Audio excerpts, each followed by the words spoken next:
திருவிதாங்கூர் அரசரான மார்த்தாண்டவர்மர் தென்னிந்திய வரலாற்றில் மிக முக்கியமான அரசர்களில் ஒருவராக பார்க்கப்படுகிறார். இவர் ஒரு வீரரும் சிந்தனையாளரும் பக்தருமான அரசன். அவர் திருவிதாங்கூரை அரசியல், பொருளாதாரம், மதம் ஆகிய துறைகளில் புதிய உச்சத்துக்கு எடுத்துச் சென்றார்.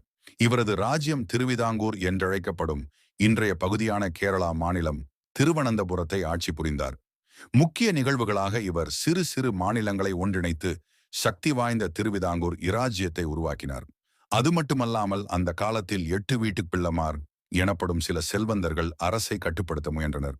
அவர்களை மார்த்தாண்டவர்மர் முறியடித்து அரசாட்சியில் ஒழுங்கை ஏற்படுத்தினார்.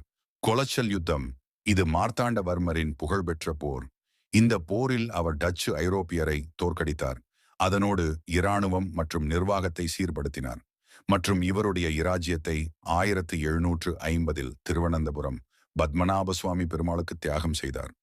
இது போன்ற வீடியோ பதிவினை பெற நமது யூடியூப் பக்கத்தை சப்ஸ்கிரைப் செய்து கொள்ளவும்.